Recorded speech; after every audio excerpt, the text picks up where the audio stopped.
our next semi-finalist, Inspire, please help me bring to the stage the young man, 24 years old, Kota!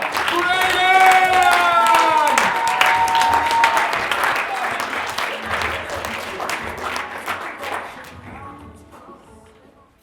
All of us can agree this is a phone, yes? Yes. All right, starting off second round, still good, still good.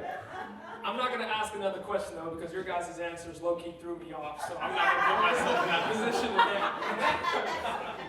again. You confused the little minions in the back of my brain. All of them looked at each other like, that wasn't the answer they were supposed to say. What do we do? I don't know, just tell them to wing something. So luckily I pushed through. But this is actually going to be an activity that I actually have students go through because all of us know that my generation is the generation that has been introduced to technology. Instagram, TikTok, Snapchat. Right? Because I've done this activity with parents before, and I'm going to do it with you adults. So how many of you have an iPhone? Raise your hand. All right, pull out your iPhone. If you have an Android, well, that's a sign to get with the program. It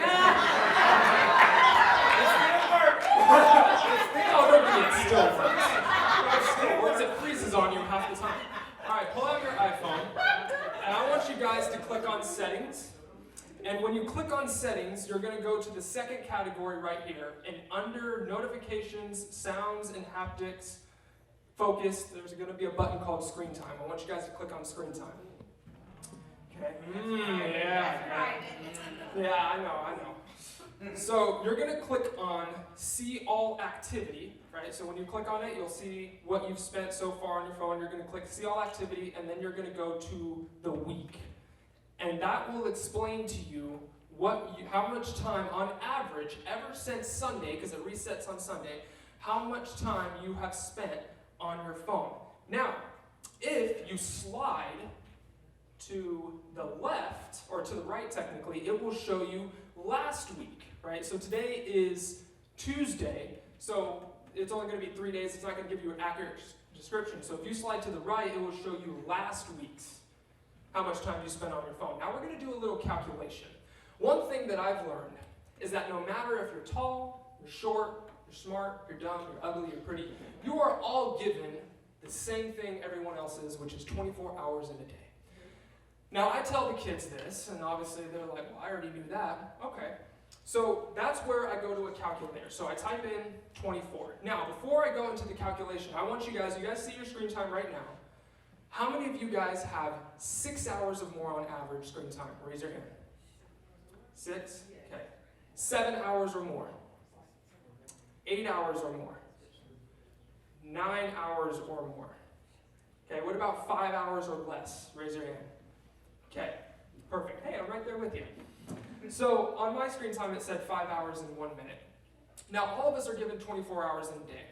So we'll go with your average, which based on everyone raising their hand was 6 hours. So you minus 24 minus 6. That gives you 18 hours left in a day. Now, you guys work a normal 8-hour, 9-hour job. So minus 8, that gives you 10 hours left. Okay? Now, on average, adults, how long do you sleep? 7 hours? 8? 8 hours? So we'll do 8 hours, because kids, they stay up until 1 o'clock in the morning watching TikTok, so they're more like 5 or 6 hours. Luckily, adults are responsible. I'm sorry, I'm being a kiss-up. I'm trying to win. Come on now. So minus 8 hours, that gives you 2 hours left in the day. Now, 9 times out of 10, when I have done this activity with students, they are like 1 hour or 0, or it gets in the negative. And the reason why I want to explain this concept is because as society has gotten more technological, parents' influence on kids has started to die down. It's actually, kids get more influence through this instead of you. And I don't want to get emotional over this, but I used to be that teenager that would bury my face into this.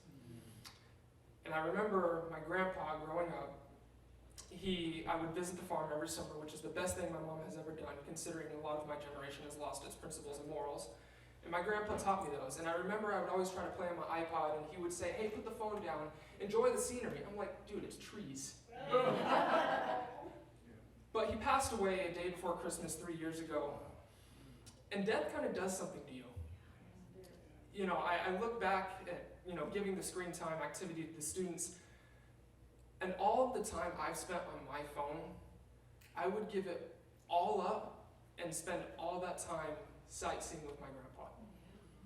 But he's gone. He's not here. And I think about it, and the amount of questions I have for him, the amount of time I wasted on this. I mean, think about it. Ladies and gentlemen, when you die, you can't take this with you. It's going to get donated, and some other teenager is probably going to get it. It's going to be sold on Amazon as a used phone for $500.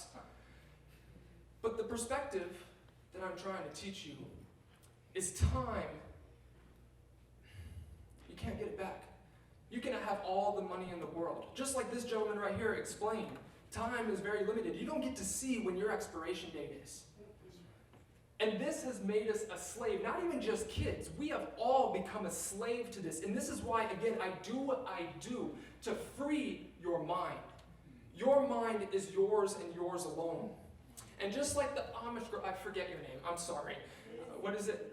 Lizzie. Okay, sorry. Hey, I'm 24. My frontal lobe hasn't developed yet. So, now, if Cody, on the other hand, screwed up, that's on him because he's 26. That thing's fully developed. But time is effortless, so appreciate it.